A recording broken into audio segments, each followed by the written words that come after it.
Assalamualaikum warahmatullahi wabarakatuh. Selamat pagi teman-teman dan Bapak dosen. Kami dari kelompok 5 akan mempresentasikan materi pertemuan ke-13 hari ini. Yang akan kami bahas adalah tentang sistem informasi akuntansi terkait dengan manajemen sumber daya manusia dan siklus penggajian. Sebelumnya, izinkan kami memperkenalkan diri. Kami dari kelompok 5 yang beranggotakan Azhar Saifullah Daulay, Dameria Sihaan, Dwiki Arif Maulana, Elwanda Nurulita, dan Indah Dwi Permatasari.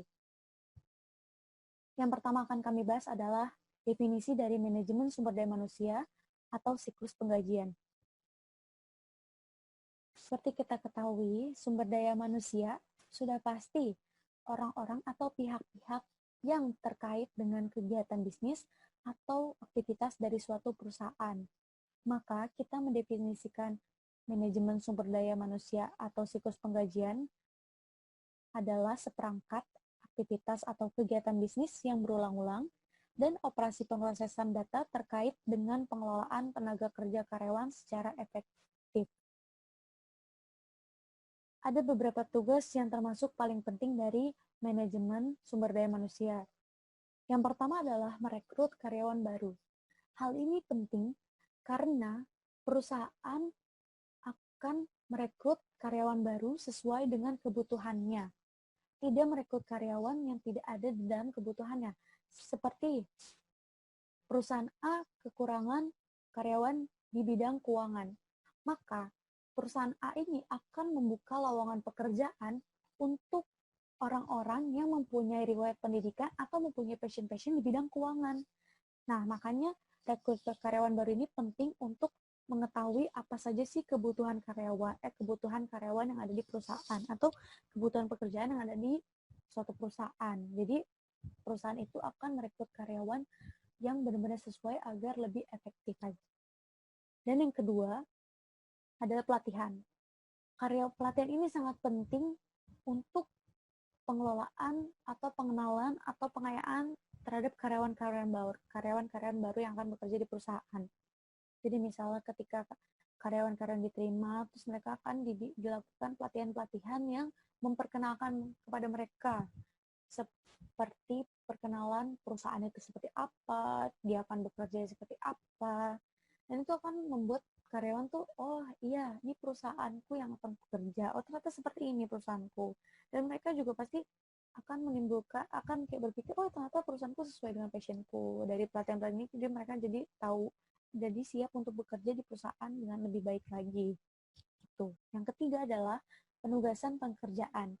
Jika suatu perusahaan tidak memberikan penugasan pekerjaan kepada karyawan ya, pasti ada banyak atau ada beberapa karyawan yang tidak bekerja sesuai dengan pekerjaannya, dan ada beberapa pekerjaan yang bahkan tidak dikerjakan oleh karyawan yang karena tidak ada penugasan pekerjaannya. Nah, kalau ada penugasan pekerjaan, pasti otomatis karyawan akan bekerja sesuai dengan apa yang ditugaskan. Misalnya bagian keuangan, bikin laporan keuangan ya, otomatis dia pasti akan bikin laporan keuangan.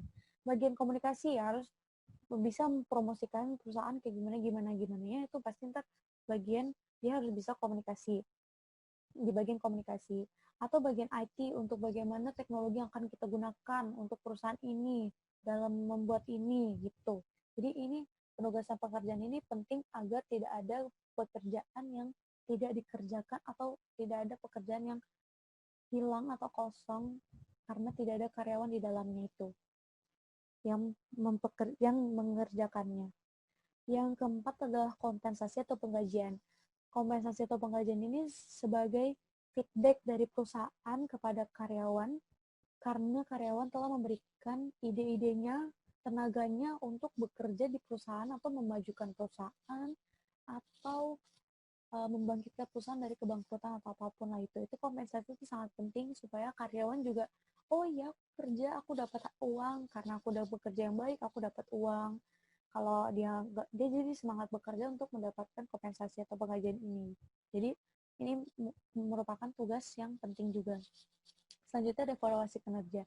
Evaluasi kinerja ini bertujuan untuk kayak kita mengetahui apa yang kemarin kita salah. Kita kenapa salah, perusahaan ini salah, tenaga kerja karyawan-karyawan dari perusahaan ini kenapa salah atau kekurangannya di apa, itu akan diperbaiki dia supaya di ke depan itu tidak ada kesalahan-kesalahan yang sama atau serupa lagi, atau kita bisa meminimalisir kesalahan-kesalahan yang telah terjadi. Terus yang keenam adalah pemecatan karyawan karena pemutusan sukarela atau tidak sukarela. Ini tuh kayak misalnya perusahaan punya karyawan yang tidak berperilaku baik atau berperilaku indisipliner. Jadi otomatis dia akan berpikir kan, jika si karyawan yang tidak baik ini terus-terusan ada perusahaan, dia pasti akan menghambat kinerja perusahaan, dia akan menghambat kemajuan perusahaan. Maka dari itu, perusahaan akan mengambil keputusan untuk memecat karyawan-karyawan yang tidak baik, dan seperti karyawan yang korupsi, itu pasti mereka akan dipecat walaupun mereka lulusan yang terbaik, tapi ketika mereka melakukan pekerjaan atau melakukan sesuatu hal yang tidak baik, itu pasti mereka akan dipecat karena merusak atau menghambat kemajuan perusahaan. Yang kedua adalah kayak misalnya ada kondisi juga yang membuat perusahaan harus memecat karyawannya, seperti ketika kondisi perusahaan itu sedang goyah, pasti ada beberapa mungkin perusahaan yang akan memutuskan beberapa karyawan, mem-PHK-kan beberapa karyawannya. Maka itu termasuk salah satu pemecatan yang dilakukan karyawan. Selain itu juga misalnya karyawannya sudah tua, otomatis dia dipensiunkan atau dikeluarkan dari perusahaan gitu, diganti dengan yang baru, seperti itulah. Makanya ini beberapa tugas-tugas yang termasuk paling penting dalam manajemen sumber daya manusia ini. Resihan absen 11 ingin melanjutkan presentasi. Di slide sebelumnya yang ini kan ada yang dibilang bahwa karyawan yang terampil dan termotivasi itu mempengaruhi kualitas barang atau jasa yang diberikan ke pelanggan kan. Maksudnya apa? Contohnya itu adalah perusahaan jasa yang profesional, misalnya kantor akuntan ataupun firma hukum gitu kan. Di kantor akuntan atau firma hukum ini kan yang menjadi komponen utamanya adalah tenaga kerjanya kan, tenaga kerja yang profesional itu kan, karyawannya itu kan. Nah, karena karyawan ini menjadi komponen utama, maka yang menjadi biaya utama dari perusahaan itu adalah otomatis biaya tenaga kerja kan. Nah, di situ ditunjukkan bahwa karyawan ini mengambil peran penting di perusahaan itu gitu, baik dia maupun perusahaan manufaktur kan. Tetap aja di perusahaan manufaktur ada juga direct labor kan, bukan hanya indirect labor kan, tapi ada direct labor yang mungkin itu berpengaruh kecil dari total direct cost, tapi kan itu jumlahnya juga material gitu kan. Jadi pada kesimpulannya bahwa analis saham itu mereka kadang percaya bahwa karyawan yang terampil ini dan penuh pengetahuan ini, yang penuh skill dan penuh pengetahuan ini, dia bisa nilainya itu lebih tinggi berkali-kali lipat daripada nilai dari sebuah equipment di perusahaan itu, nilai sebuah tangible asset di perusahaan itu. Jadi begitu pentingnya nilai sebuah karyawan yang profesional gitu di perusahaan. Jadi untuk dapat memanfaatkan karyawan itu secara efektif kan, manajemen perusahaan harus menetapkan sistem-sistem yang bagus. Karena untuk dapat si manajemen ini menciptakan sistem, otomatis dia harus mempunyai informasi yang cukup ya kan. Nah, apa aja sih informasi yang dibutuhkan si manajemen kira-kira untuk mengatur si karyawan secara efektif? Yang pertama adalah berapa banyak sih karyawan yang dibutuhkan organisasi ini untuk menyelesaikan rencana strategis perusahaan ini, ataupun informasi yang lain, contohnya karyawan mana yang memiliki keterampilan khusus. Dan sampai ke 66 ini adalah informasi yang kira-kira dibutuhkan si manajemen untuk mengelola karyawan yang mumpuni ini secara efektif gitu. Jadi sebenarnya informasi ini dibutuhkan manajemen untuk menetapkan keputusan tentang karyawan itu, dia bukan langsung bisa meningkatkan keterampilan dan pengetahuan si karyawan itu kan. Jadi maksudnya gimana? Maksudnya kayak nomor 1 nih, informasi berapa banyak karyawan di dibutuhkan organisasi untuk menyelesaikan rencana strategis itu kan kalau misalkan jawabannya misalnya 500 orang gitu kan, jawaban ini kan tidak langsung serta merta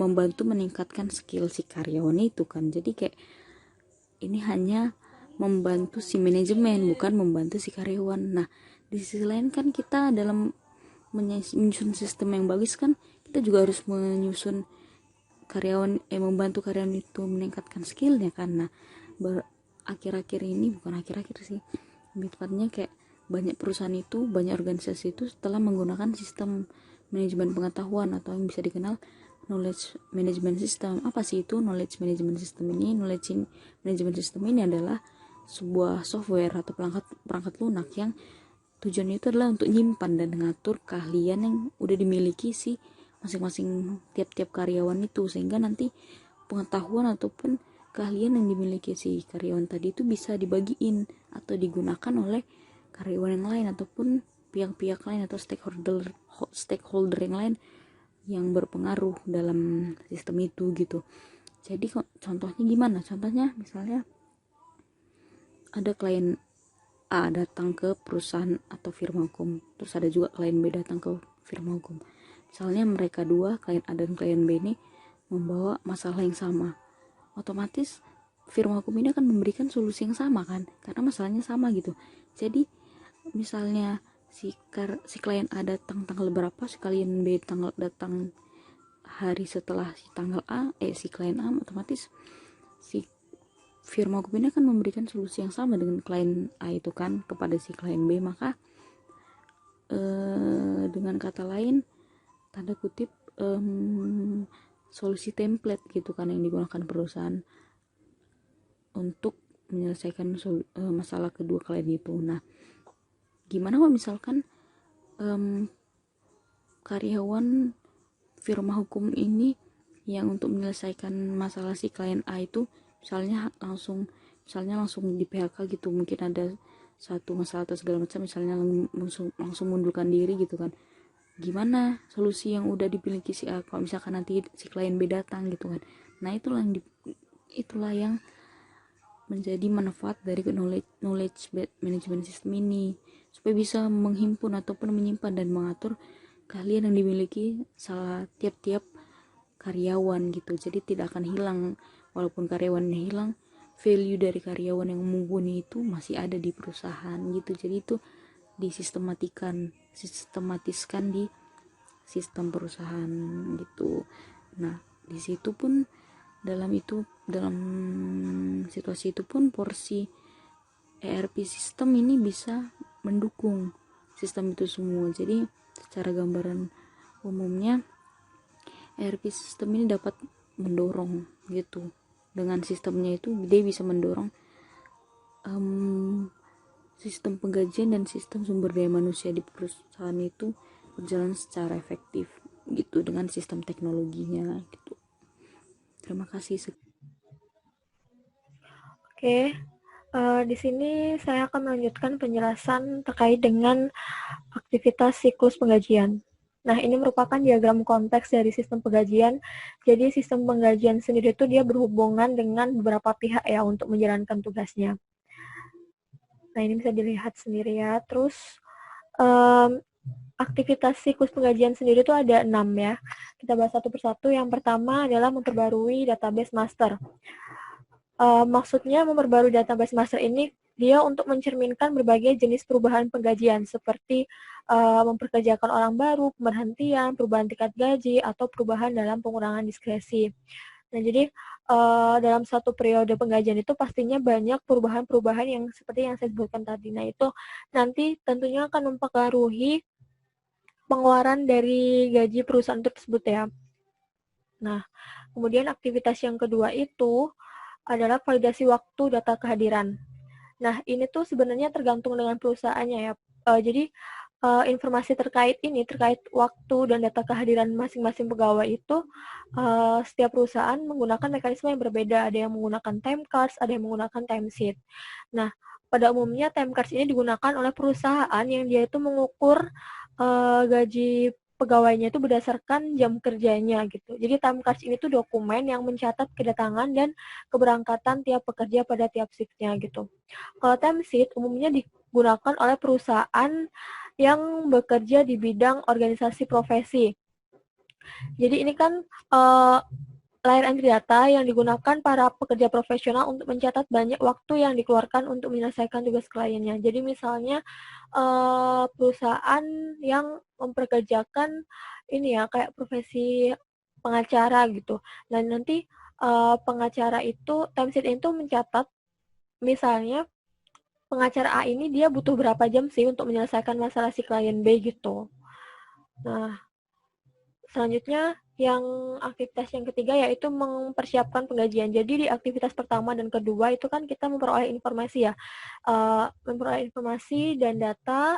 Di aktivitas pertama kita memperoleh gampangannya itu kayak daftar pegawai dan gajinya gitu kan. Terus di aktivitas kedua kita memperoleh waktu waktu si pegawai ini bekerja gitu kan. Nah, bisa aja kan perusahaan itu menerapkan sistem di mana kalau misalnya pegawainya ini datang telat atau tidak hadir, itu bisa dilakukan pemotongan gaji kan. Nah, makanya di aktivitas kedua ini sangat penting untuk dilakukan gitu. Biar kita tahu si pegawai ini telat atau enggak, dia hadir atau enggak pada hari itu gitu. Nah, dari data-data tersebut digunakan untuk membuat cek gaji pegawai. Nah, dokumen yang terlibat dalam aktivitas yang ketiga ini ada payroll register, reduction register, dan earning statement. Kemudian di aktivitas yang keempat yaitu pengeluaran penggajian. Jadi setelah di aktivitas ketiga tadi kita sudah menentukan besarnya gaji dan udah disiapkan ceknya, maka ya sudah tinggal kita lakukan pengeluaran penggajian. Tapi kita juga harus melakukan prosedur sebagaimana mestinya ya. Jadi prosedur untuk pengeluaran itu kan setelah cek gaji dipersiapkan, daftar penggajiannya dikirim dulu ke bagian utang untuk direview dan disetujui. Kalau misalnya data dokumennya valid, disetujui oleh bagian utang, kemudian dibuatkanlah voucher pengeluaran dan voucher pengeluaran dan cek tersebut juga harus dikirim ke kasir karena yang berhak menandatangani cek kan adalah kasir kan, gitu. Kemudian aktivitas yang ke-5 melakukan kalkulasi.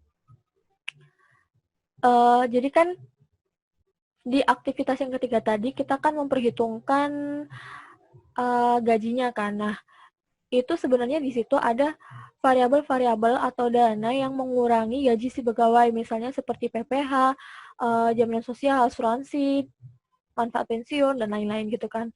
Nah, setelah dilakukan pemotongan di aktivitas ketiga, harus kita kalkulasikan lagi di aktivitas kelima. Ini kayak gampangannya yang aktivitas kelima ini untuk perusahaan gitu loh. Jadi si perusahaan harus mendata, harus mengkalkulasikan potongan-potongan yang sudah dipotong dari gaji si pegawai untuk diakumulasi dan nantinya harus distorkan ke pihak yang mengelola. Jadi kalau PPh kan ada pihak yang lebih berhak yaitu pemerintah dan negara kan. Pemerintah negara kan. Jadi PPh-nya harus di-store ke negara gitu. Terus jaminan sosial, asuransi itu kan ada perusahaan pengolahnya sendiri kan. Nah, perusahaan yang sudah memotong dana jaminan sosial dan asuransi tersebut haruslah menyerahkan dana tersebut ke pihak yang mengelola gitu. Terus yang tahap terakhir ya, ini aktivitas terakhir adalah flexible benefit plans. Jadi perusahaan itu mempunyai rencana program di mana setiap karyawan itu menerima sejumlah perlindungan minimum dalam asuransi kesehatan dan kontribusi pensiun gitu. Nah, itu gampangannya perusahaan itu kayak memberikan semacam benefit, insentif, apa ya, kayak sesuatu yang menguntungkan pegawai, sesuatu yang membuat pegawai itu merasa puas bekerja di perusahaan itu gitu. Jadi tujuan dari program ini sebenarnya seperti itu, selain untuk memang melindungi pegawai juga dia memberikan insentif supaya si pegawai ini merasa puas bekerja di perusahaan dan tentunya kepuasan tersebut akan sangat berpengaruh pada kinerja pegawai pada perusahaan tersebut kan gitu. Nah, di sini juga ada manfaat tambahan misalnya untuk memperoleh waktu liburan. Nah, ini sangat penting untuk ada kan ancaman apa ya? Kemarin itu ada yang dia itu pengendaliannya adalah dengan rotasi pekerjaan dan liburan gitu si pegawainya. Nah, ini tentunya akan berefek positif banget buat perusahaan supaya si pegawai ini nggak jenuh dalam bekerja gitu, sehingga nggak melakukan hal-hal yang negatif gitu. Selanjutnya akan dilanjutkan oleh teman saya ya.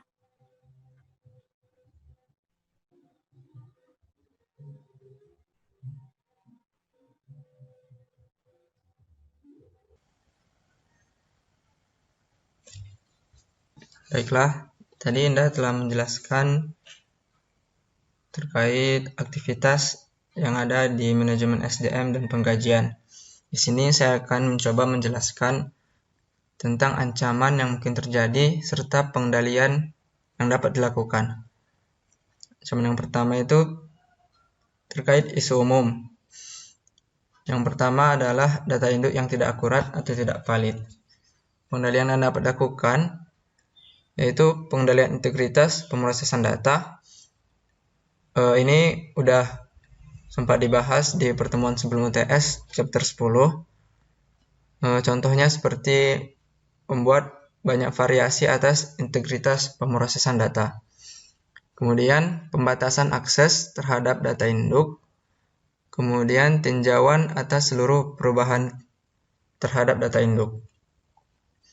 Nah, pengendalian ini sebenarnya tujuannya adalah untuk mengurangi resiko kesalahan dalam input, proses, serta output data. Ancaman yang kedua yaitu pengungkapan yang tidak diotorisasi atas informasi sensitif. Pengendalian yang dapat dilakukan yaitu pengendalian akses serta enkripsi. Nah, tujuannya itu supaya data tersebut hanya bisa diakses oleh orang yang berwenang atau yang memiliki kunci enkripsinya. Ancaman yang ketiga, kehilangan atau penghancuran data.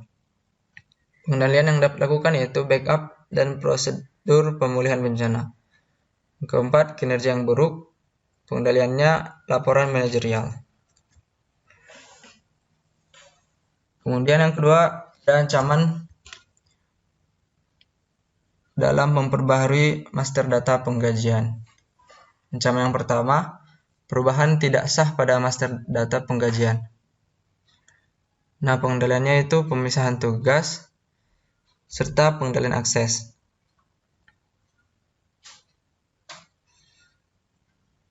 Nah, pemisahan tugas ini perlu dilakukan agar memperkecil terjadinya kesalahan ataupun kecurangan dalam mengubah master data. Yang kedua yaitu perubahan tidak akurat pada master data penggajian. Pengendaliannya kontrol integritas pemrosesan data serta tinjauan rutin terhadap perubahan pada master data penggajian. Selanjutnya ada ancaman atas validasi data waktu dan kehadiran serta penyiapan gaji. Ancaman yang pertama itu tidak akuratnya data mengenai waktu dan kehadiran. Pengendalian yang dapat dilakukan otomatisasi data sumber untuk pengambilan data, autentikasi biometrik seperti yang banyak dilakukan yang ada di kantor-kantor pemerintahan sekarang. Kemudian pemisahan tugas serta review supervisor. Ancaman selanjutnya itu kesalahan dalam proses penggajian. Pengendalian yang dapat dilakukan kontrol integritas pemrosesan data, review supervisor mengenai register penggajian dan pelaporan lainnya, serta menerbitkan laporan pendapatan pada pekerja. Untuk selanjutnya akan dilanjutkan oleh Diki. Terima kasih.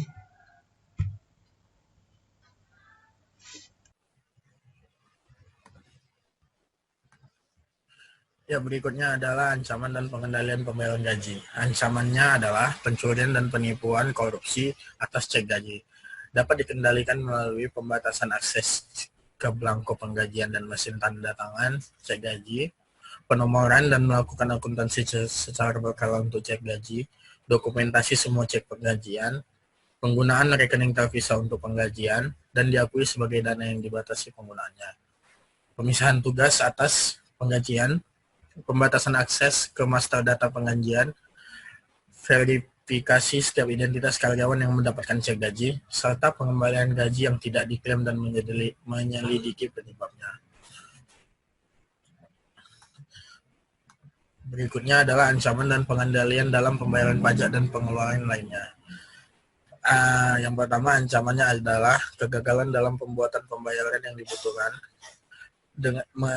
Pengendaliannya adalah konfigurasikan sistem yang digunakan untuk otomatisasi pembayaran tepat waktu. Yang kedua, ancamannya pembayaran tidak tepat waktu dapat dikendalikan dengan konfigurasikan sistem yang digunakan untuk otomatisasi pembayaran tepat waktu. Ancaman yang ketiga yaitu pembayaran yang tidak akurat dapat dikendalikan dengan 3 cara, yaitu A. Memproses kontrol integritas, B. Tinjauan pengawasan atas laporan, serta tinjauan karyawan atas laporan pendapatan. Berikutnya adalah evaluasi. Jadi evaluasi kita atas sistem informasi siklus Human Resource Management atau penggajian terdiri dari subsistem yang terkait, tetapi terpisah. Human Resource Management mencatat dan memproses data tentang kegiatan, merekrut, melatih, menugaskan, mengevaluasi, dan memberhentikan karyawan. Sedangkan sistem penggajian mencatat dan memproses data yang digunakan untuk membayar karyawan atas pengabdian mereka. Sistem Human Resource Management atau sistem penggajian harus dirancang untuk memenuhi berbagai peraturan pemerintah terkait dengan pajak dan praktik ketenagakerjaan. Selain itu, kontrol yang memadai harus ada untuk mencegah, yang pertama, membayar karyawan lebih banyak karena data waktu dan kehadiran yang tidak valid atau dilebih-lebihkan, serta mencairkan gaji dan yang kedua, mencairkan gaji kepada karyawan fiktif. Dua ancaman yang telah saya sebutkan tadi dapat diminimalisir dengan baik dengan pemisahan tugas yang tepat, khususnya dengan memiliki fungsi-fungsi berikut dilakukan oleh individu yang berbeda. Fungsi-fungsinya adalah yang pertama, otorisasi dan membuat perubahan pada file master penggajian untuk acara seperti hiring, pemecatan, dan kenaikan gaji. Yang kedua, mencatat dan memverifikasi waktu yang digunakan oleh karyawan. Yang ketiga, mempersiapkan gaji. Yang keempat, mendistribusikan gaji. Yang kelima, dan yang terakhir, rekonsiliasi rekening bank penggajian. Demikianlah presentasi kami. Apabila ada yang ingin ditanyakan, silakan chat di WhatsApp group. Terima kasih.